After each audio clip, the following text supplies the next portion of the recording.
Mon cher Richard, on va se tutoyer parce que, enfin, il suffit de regarder sur sa page Facebook pour savoir que je travaille pour Richard. Donc, on va se tutoyer parce qu'on se connaît dans la vie de tous les jours. C'est pour ça qu'il m'a invité d'ailleurs. Absolument. Voilà. Alors, Richard, juste une question qui intéresse les gens. Pourquoi avoir choisi ton nom pour tes montres? Pourquoi est-ce que c'est un positionnement autour de ton nom? Je ne pense pas qu'il la flemmardise, mais je n'avais pas envie du tout d'aller m'ennuyer ou de passer du temps à dénicher une marque, à vérifier les dépôts internationaux ou en racheter une. J'ai essayé vraiment d'être efficace. Et j'ai trouvé que ce nom Richard Mille sonnait bien dans tous les pays. Parce que, ayant pas mal voyagé, j'avais l'habitude de me faire interpeller. Et du coup, ça m'a pris, j'allais dire, quelques minutes pour faire ce choix-là. Et bon, je ne le regrette pas. Alors, bien évidemment, si l'affaire avait capoté, le fait d'être en première ligne repris une toute autre tournure. Mais comme ça marche très bien... comme dans les films américains, tout va bien. Alors, justement, ça marche très bien, mais c'était au début des années 2000. Et comment tu expliques le succès? Parce que c'est pas évident de changer complètement la conception, une certaine conception de l'horlogerie de luxe. Comment tu as fait? Pourquoi ça marche bien? Bon, j'avais une vision du luxe, bon, qui est toujours un peu la même d'ailleurs. Donc je trouvais qu'il était en pleine autocontemplation, avec beaucoup de suffisance. En ce qui concerne la haute horlogerie, c'est un peu pareil. Tout le monde est toujours dans sa tour d'ivoire à contempler le monde. Et moi, je me suis dit que j'allais être le Librius de passage, qui allait non pas révolutionner, parce qu'on ne parle que de montres, donc... il n'y a pas de quoi casser trois pattes à un canard, mais il était important pour moi d'exprimer ce que j'avais véritablement dans le ventre et ce que je voulais faire sans aucun compromis. La seule limite étant les limites de la technique, et encore ces limites-là, on les repousse tous les jours. Et donc c'est un espèce de concept de rupture que j'ai voulu appliquer à cette marque,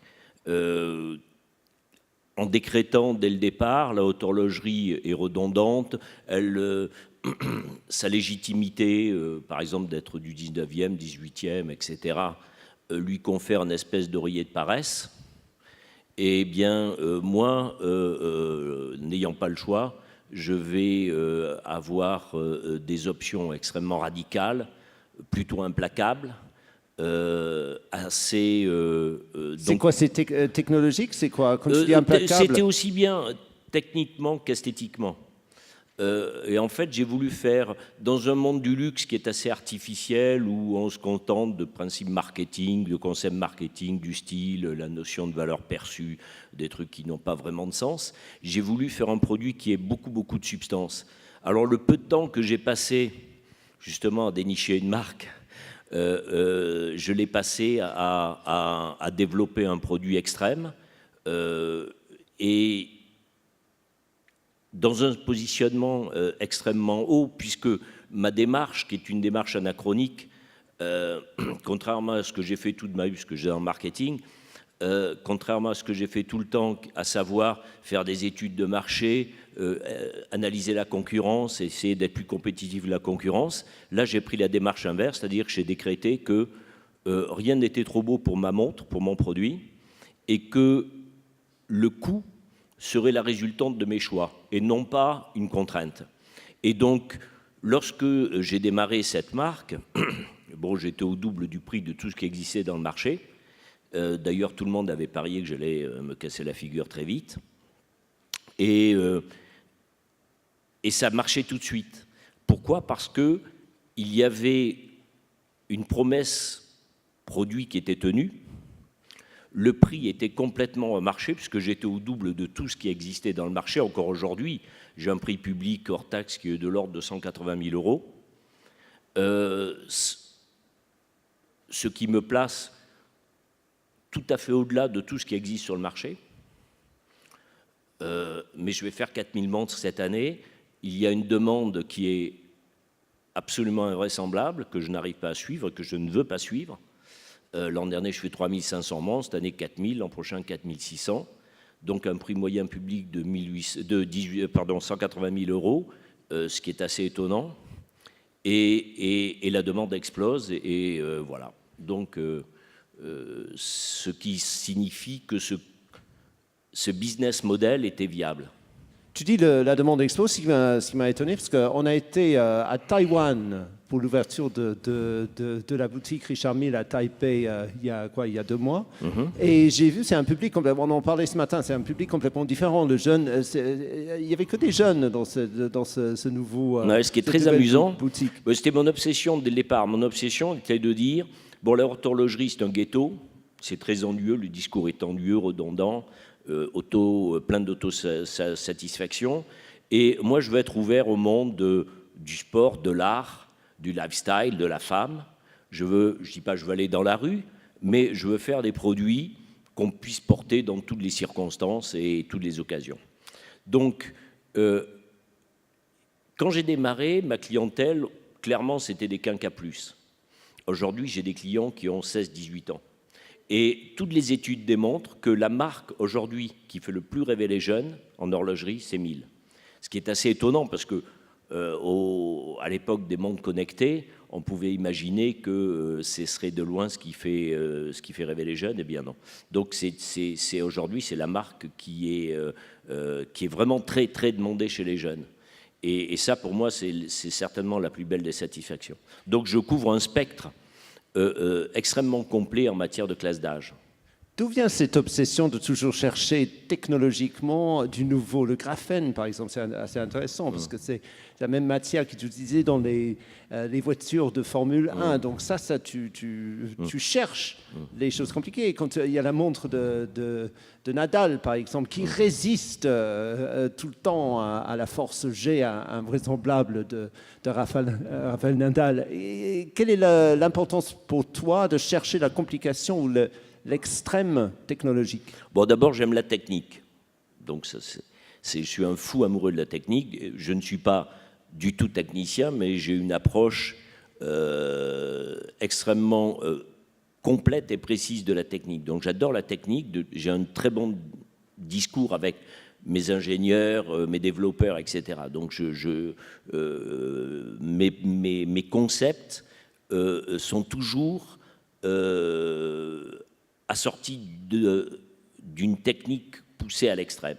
Bon, en plus, ça correspond à ce que j'aime, et je me suis aperçu très vite que ça correspond à ce qu'attendent mes clients, et y compris les femmes. Et c'est ce qui est très étonnant, parce qu'aujourd'hui, chez moi, la montre femme représente plus de 20%, et à terme, elle va représenter 35 à 40%.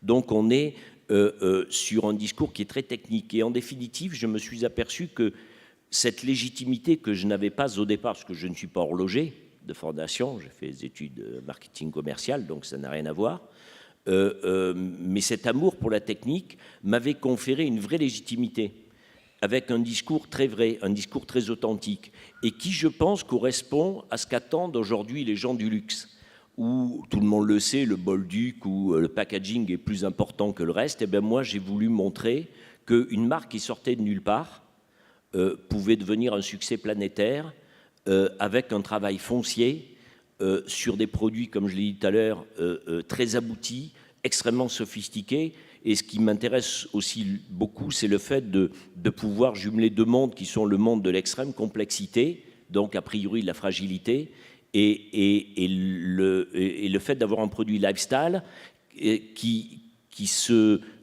s'harmonise avec toutes les situations. Donc effectivement, quand Nadal joue avec la montre, tout le monde avait prédit qu'elle ne durerait pas plus d'un jeu ou même un set. Et en fait, il a fait une saison complète avec cette montre et sans aucun problème. Donc, et tous les sportifs avec lesquels je travaille, que ce soit Pinturo, Pablo McDonald, qui est le meilleur joueur de polo au monde, etc., mettent la montre, et ça, j'ai voulu aussi cette démarche qui est une démarche authentique, qui était de dire je ne veux pas mettre la montre au poignet de ces gens-là pour la photo après le match, je veux qu'ils jouent avec. Donc je fais des produits extrêmes pour des conditions extrêmes et je veux que ma légitimité vienne du champ de bataille et non pas d'un espèce de conseil de marketing vaseux et assez artificiel. Et cette légitimité aujourd'hui, et c'est vrai qu'elle est très reconnue par tous mes clients et tout le monde dans le monde. Oui. Quelle est ta définition du luxe? C'est de faire ce que j'aime. Ça n'est que ça. Je ne fais que ce que j'aime. Et j'en vis bien. Ce qui m'intéresse chez toi aussi, c'est que ta vraie passion, c'est la voiture. Ouais. Aussi. Bien sûr. Est-ce que c'est important d'associer le monde de la voiture, ce Jean Todt est souvent associé à ta marque, et c'est important d'associer tes propres passions à ton monde de travail, au concept de tes montres. Oui, bon, c'est une forme de légitimité. Bon, j'adore aussi l'aéronautique. J'aime tout ce qui est technique de toutes les manières. Ce qui m'a intéressé dans l'horlogerie, alors c'est vrai qu'il y a beaucoup de parallèles entre l'automobile et puis mes montres, mais ce qui m'a intéressé dans l'horlogerie, c'est que l'on travaille avec des dimensions infinitésimales. Et vous pouvez avoir une montre de cette taille-là, avec plus de 1000 composants à l'intérieur. Même du graffiti, on parlait de graffeur tout à l'heure, du graffiti à l'intérieur. Absolument. Donc, l'objectif, c'est de faire aussi des œuvres d'art, modestement, on ne parle à nouveau que d'horlogerie, mais de faire quand même des œuvres d'art, et on le voit parce que depuis le début de la marque, j'ai dû fabriquer à peu près un peu plus de 30 000 montres. On n'en trouve pas dans le deuxième marché. Le marché de l'occasion n'existe quasiment pas pour cette marque parce que les gens les gardent et parce qu'ils les considèrent comme des œuvres d'art, parce qu'ils considèrent que dans l'histoire de l'horlogerie, peut-être cette marque a opéré une rupture par rapport au monde existant. Alors les maisons de vente aux enchères comparent ça à Picasso ou les cubistes ou les surréalistes par rapport au classicisme qui était présent à cette époque. Mais c'est vrai que la haute horlogerie, qui était un peu redondante, n'apportait plus grand-chose. En fait, on se contentait d'utiliser des méthodes et des outils du XXIe siècle pour faire des montres du XVIIIe, XIXe ou des débuts du XXe siècle, ce qui représente pour beaucoup de gens des répliques. Donc moi, j'ai essayé de faire des produits très contemporains, techniquement, comme je l'ai dit, très aboutis, mais également esthétiquement. Je suis un fou d'ergonomie. Donc les montres, je me suis aussi battu contre des tas de concepts marketing stupides, tels que genre une montre doit peser lourd pour avoir de la valeur, ce qui est complètement stupide. C'est comme si on disait aujourd'hui qu'une voiture doit peser 3 tonnes pour avoir de la valeur, ou un avion doit peser très lourd, etc. Parce que celle de Nadal pèse moins qu'une feuille de papier, en fait. Oui, bien sûr. Donc les gens ont compris, par exemple, qu'une montre de 18 grammes, celle de Nadal, pouvait avoir un prix inversement proportionnel à son poids. Et les gens se sont battus. Ce sont des montres qui valent quand même 800 000 euros. Et je n'arrive pas à suivre la demande. C'est-à-dire que j'ai fait une série, la dernière Nadal, 50 pièces. Je pense qu'on a eu pour plus de 150 commandes qu'on n'a pas pu honorer. Tu as prononcé le mot, et il nous reste juste 1 minute, parce qu'on va me faire le coup du gong à moi qui le fait à tout le monde. Tu as prononcé le mot que j'allais utiliser pour la dernière question, fou. Est-ce que tu es fou? Est-ce qu'il faut être un peu fou pour faire ce que tu as fait? Oui, mais en même temps, j'aime toujours dire que j'ai mes 2 lobes du cerveau qui fonctionnent parfaitement bien. C'est-à-dire que j'adore le business, j'adore lire mes comptes d'exploitation, j'ai beaucoup de plaisir. Je dis toujours que lire mes comptes d'exploitation, c'est comme quand on lit le carnet de notes à l'école, les notes du semestre ou du trimestre. On sait exactement si on a été un bon élève ou pas. Donc j'ai toujours été dans les chiffres m'ont toujours intéressé. Je suis très amoureux de mes comptes d'exploitation et je les suis avec beaucoup de précision. Mais par ailleurs, j'ai mon autre partie du cerveau qui est complètement laissée aller et qui s'amuse beaucoup. Et au total, je m'amuse beaucoup. Et pour ce que je peux dire aussi, pour avoir travaillé avec toi depuis 3 ans et demi, c'est que le monde est extrêmement sympathique. Tu crées une espèce de famille, c'est très important. C'est l'idée de famille avec tous les partenaires de la marque. Ouais, j'ai mes partenaires depuis le début, mais par exemple mes partenaires distributeurs, j'en ai 4 pour le monde entier. Ce sont... N'appuyez pas tout de suite. Glang, bon. Ah, on nous a fait. Ce sont des amis depuis maintenant 15 ans. Par exemple, mon ami et partenaire américain, John Simonian, qui est à Beverly Hills, on est toujours en train de discuter d'un contrat. On va faire 200 millions de chiffre d'affaires sur les États-Unis cette année. On n'a toujours pas de contrat, mais c'est à la vie, à la mort. Donc c'est un business model là aussi qui est très spécifique, qui est très tourné vers ce que j'aime, mais ça fonctionne. Donc à la vie, à la mort, c'est ton business model, si j'ai bien compris. Tout à fait. Merci beaucoup, Richard Mille, qu'on applaudit très fort. C'était très sympathique.